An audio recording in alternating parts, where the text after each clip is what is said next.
Alright, and welcome back to another video of the Target Individual Program, Target Individual Experience.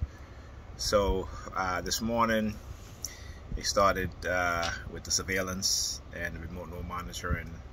I went to wash some dishes. As soon as I touched the sink handle, started with the sirens, and again a lot of the car honking. What they've been doing, like I said, they've been very, very sneaky, sending me subliminal messages. Again, I was watching a YouTube video, and like they always try to send me some subliminal message about Pam and whoever she's there or have you. So but it's in it's like always now recently it's like white dude with a beard, all this stuff, full beard, what have you. And every time I watch a video that has a picture of a white dude with a beard on it, they start with the car honking or the police sirens. And then, I haven't heard from my ex in about a week, right? My ex-fiance who lived in Atlanta. She was married for like close to like 20 years or so, and her husband had died, have you.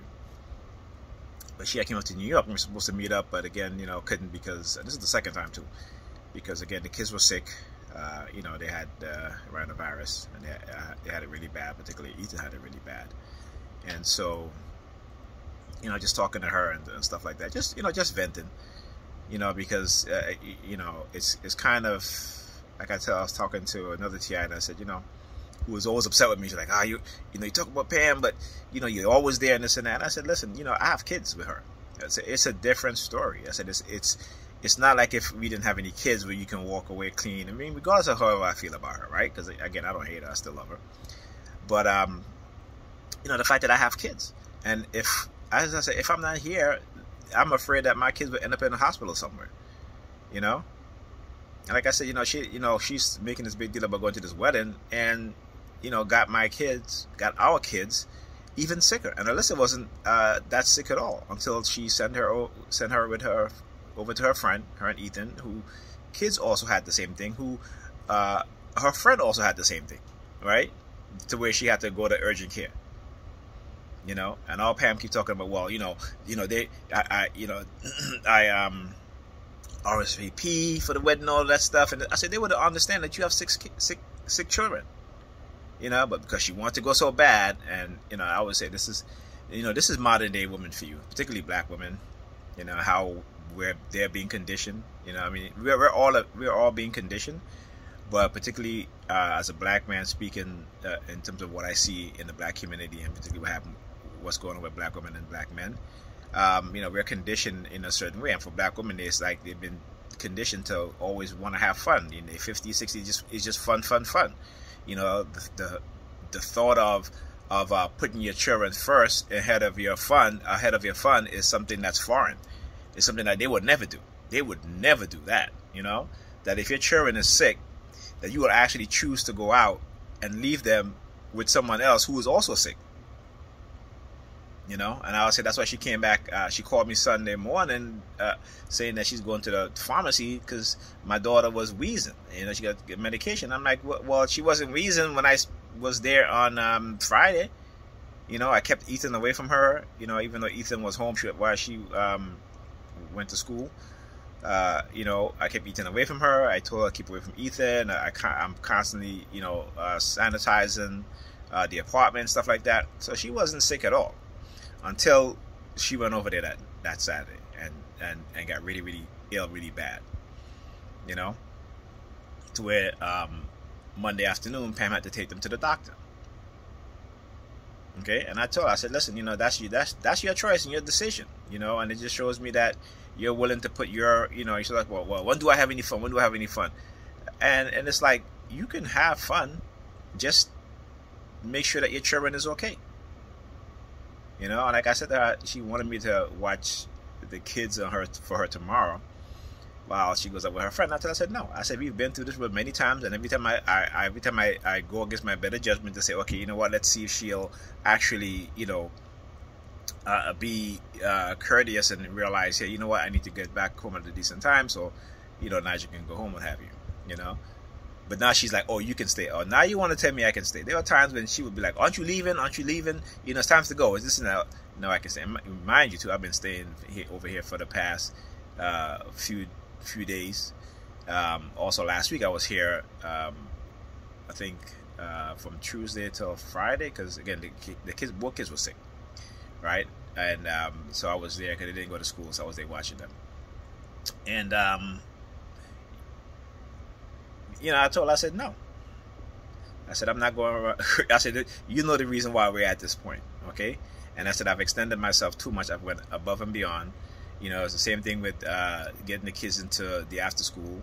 Okay, during the summer, before school started, she knew she had to go and get the application, fill it out, you know, to bring the form into the after school program.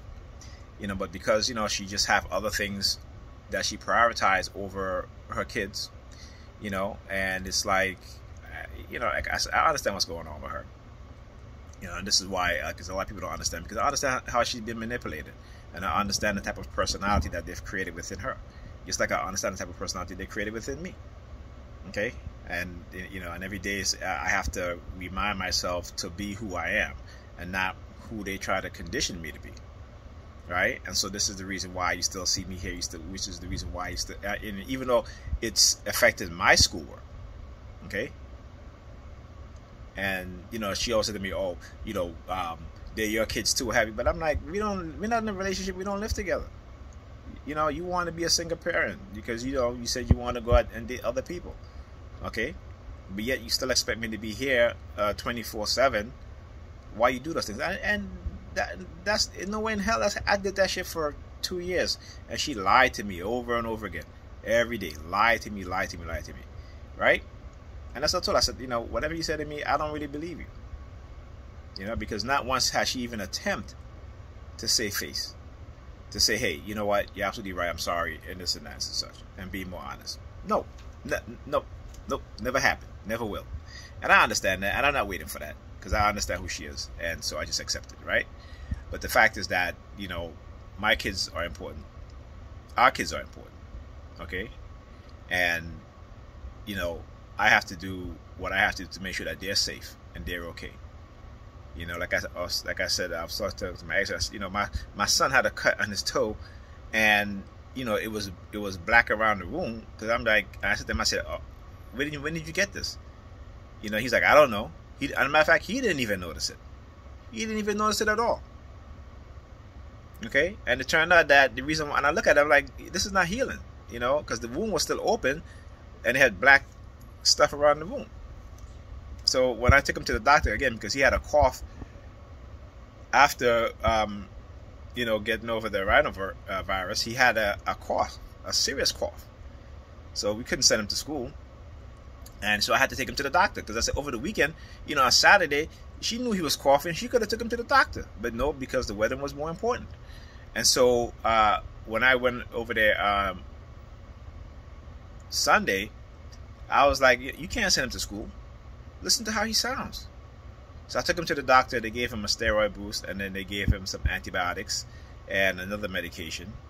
And the antibiotics helped to clear the disinfection of his toe. And you know, his toe was like red. You could tell his toe was, you know, the doctor was like, his pediatrician was like, yeah, his toe is infected, and you can see, you know, all around the top of his toe is red. Okay. Not just from the nails, but from on the top of the toe also is red. You know, so she was like, yeah, she's like, he was infected. He has a bad infection. And so I took a look at his toe again yesterday, and it's healing properly. It's healing nicely. You know, so I understand how I have to be. She's not that way, but I have to be this way. That's who I am. You know, I've raised children when I was young. Okay, when I was young, I was taking care of my 2 nieces and my nephews, right? My brother and I. So that's why we're very good at, in terms of, you know, parenting. Because when you had to do those things when you're younger, you know, I'm talking about when I was like 8 years old, 9 years old, you know, washing Pampers, like literally, because this is in the 70s, you know, you had to, so you was washing Pampers, you know, and putting it on the line to dry, changing babies, feeding them, you know what I'm saying? All these things. So this is why, you know, I am the way that I am, and I'm very attentive when it comes to my children. You know, I'm very, you know, I've been here, and since I've been here, every single day I make sure that they read for half an hour. And sometimes my daughter comes home, she's so tired because she loves to play, loves to run around. But I always make sure that she does her homework. I always make sure that they read, at least for her, you know, half an hour. For my son, at least 40 minutes to an hour every single day during the week. So those are things that, you know, I make sure that they do, which is something that Pam doesn't do, because she's preoccupied in her own things, and the kids is always an afterthought. You know, the kids is always like, after she's done whatever she feels that she needs to do for her, then comes the kids. So for me, I put my kids first. Okay, so I have to be that way. You know what I'm saying? So you got to know sometimes when you're parenting with somebody, you know, that, you know, their weakness and your strength, and you know, you just gotta work that way. You know what I'm saying? But yeah, but you know, the after school situation, you know, I got the forms filled out from the doctor. You know, I took my own, you know what I'm saying? And again, she's closer to the pediatrician than I am, so I had to go do that. Okay, bring her the form. I went to bring the form in, but she did an appointment, gave her the form, gave her everything. Okay, and I keep asking, did you bring in the form? Made an appointment. The morning of the appointment, she couldn't find the forms. And guess what I had to do again? Go back to the doctor again, get the forms again. Okay, and then she's like, well, I'm gonna make the appointment, and so you can go. I said, no. I said, I went above and beyond twice. You're gonna go. Okay, don't think because you're working and you put a roof over the kid's head, that's all you're supposed to do as a parent. That's not all. You know, I mean, it's like this. You know, I listen to Kevin Samuels a lot, and he's absolutely right. You know, it's a masculine mentality a lot of women have, and you know, those predominantly black women, but there are other women out there who have that same type of mentality too. This masculine mentality. You know what I'm saying? And so, you know, and in the black community, this is the position they want us black men to be in, right? To where women are the ones, you know, playing the masculine role, right? This is intended. This is done purposely. This is how they're conditioning us to be. Okay, and they use economics, they use psychological tactics and manipulation, they use deception and lies. Okay, you know what I'm saying? And that's a predicament. And a lot of black women, you know, fall into that hook, line, and sinker because of the money, because of the job situation, the position that they're in within those jobs. And they turn and they look down on other black men because, you know, they're like, well, what can you do for me? I make my own money, right? But then they turn around and they say, well, you know, we're not protected. But if you go to any other community, it's the opposite. And yet they don't ever seem to think about that, and particularly when they're raising young black boys. Okay?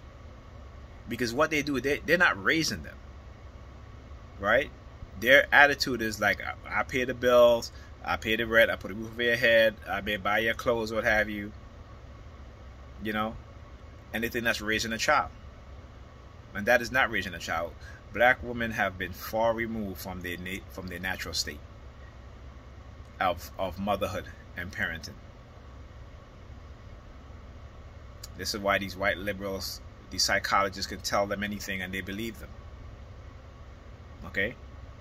Oh, you shouldn't spank your kids. Well, you shouldn't abuse your kids. You shouldn't beat your kids. Okay? But sometimes they need a good old spanking. Yes. Sometimes they do. Okay? I mean, my daughter, every time I come here, I look underneath her bed. You know, she's making all these concoctions, you know, messing up the rug, not cleaning up and stuff like that. And I've been telling her this for months now. Until I finally got fed up and I gave her a spanking on her butt. Okay? Now, me just talking to her didn't fix the problem within her. Because she figured I'm just going to sit her down and talk to her and that's it. And there's, you know, that's it. Until I was like, no, not this time.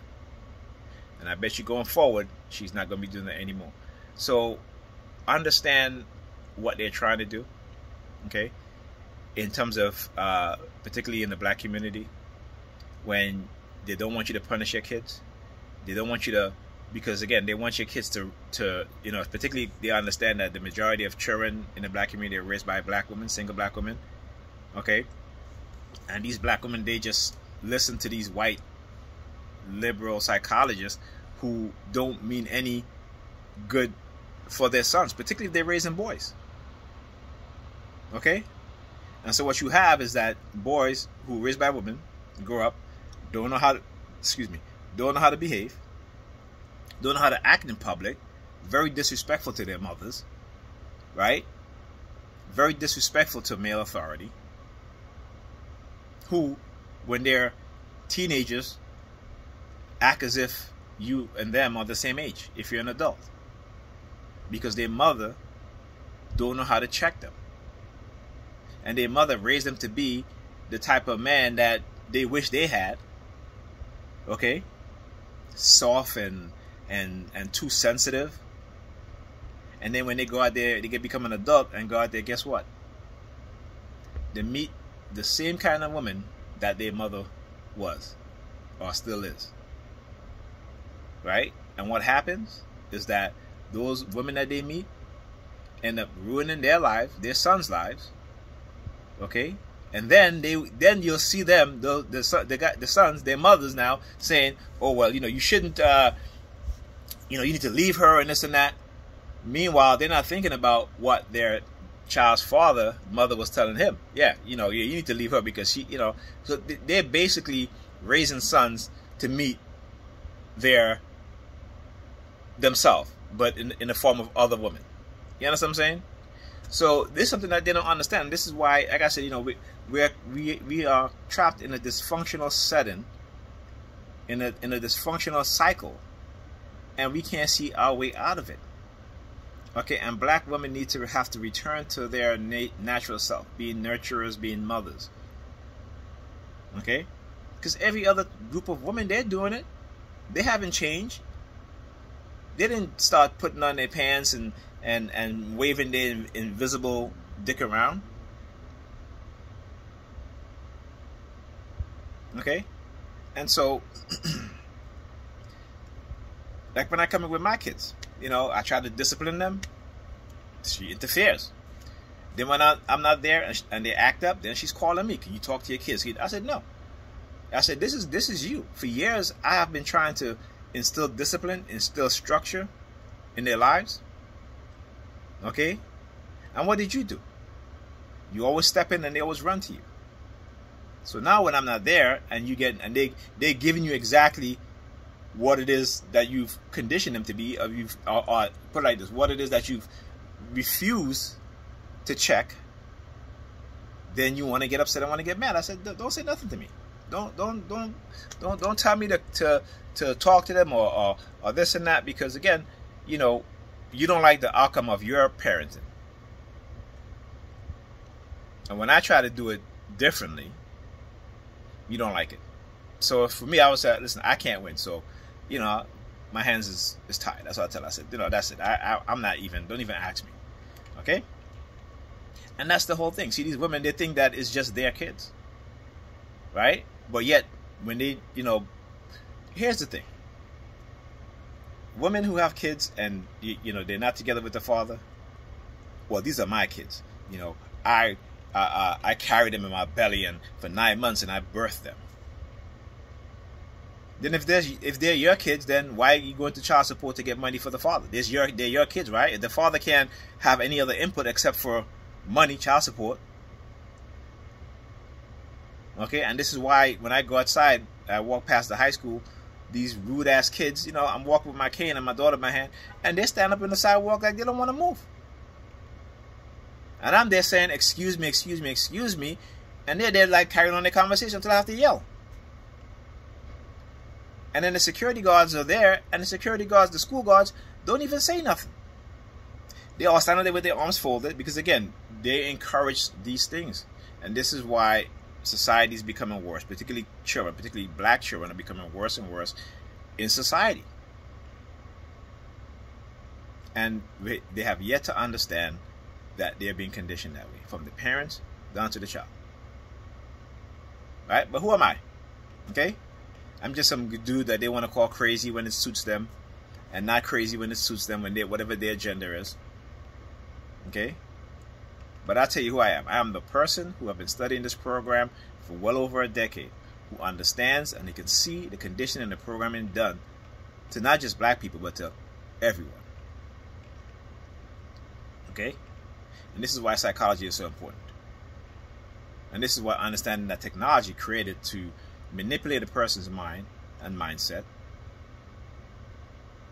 And this is what they try to hide. You know, so you see what they're doing to the American diplomats right now. They're throwing them under the bus, saying that they're crazy, right? It's all psychological. Well, you know, like I always say, the truth is out there. Just, you know, Google Russia microwaving U.S. Embassy, 1968 to 1978. And then look at the Senate hearing in which, you know, there was a official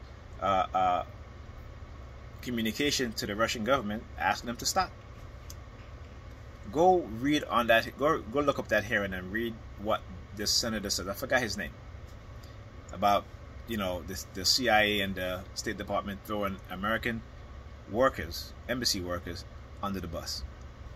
Go read that up. Like I said, do some research, think, okay, and don't just take my word for it. Like I said, don't watch this video and then go repeat what I said. Go do the research yourself. All right. See you guys in the next video.